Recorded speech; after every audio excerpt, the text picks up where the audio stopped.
This is Carl with the three things I'm watching for Tuesday, February the 18th. Starting out, a little more harvest pressure coming out of South America on our market right now. Soybean harvest picking up. Mato Grosso, about 50% harvested now. We got to remember, those are the areas that were, had the better growing conditions and were a little bit more favorable from a weather point of view. Conditions still a little bit too wet in the areas of Brazil that have struggled to get the soybean crop out and get the safrinha planted. So we'll see how that goes this week. But bottom line is, though, we are seeing more soybeans come out of Brazil, starting to put a little bit of pressure on the market, on the futures. Not so much on the cash side, and we'll get to that in a second here.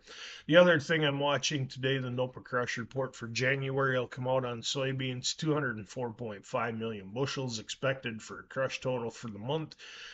Soy oil reserves expected to come in around that 1.3 billion pounds. That'll be a record crush for the month of January. Would be down a little bit from December, but well above last January. So look for another good crush number there.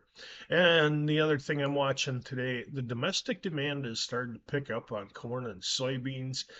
Processing margins improve. Corn, we're about 5 to 10 cents per gallon average margin. They've been in the red for a long time, so expect production to start ramping up in ethanol as well.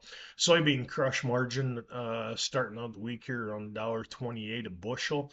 That's up quite a bit from where we've been. We were crowding that dollar mark here for a while, so we've seen a pretty good rebound in our processing margins.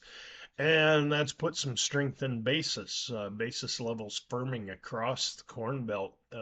Starting to see a little more interest in what's left on the farm. Most farmers have marketed quite a bit of their inventory. The easy bushels have been bought by this market. Write that down.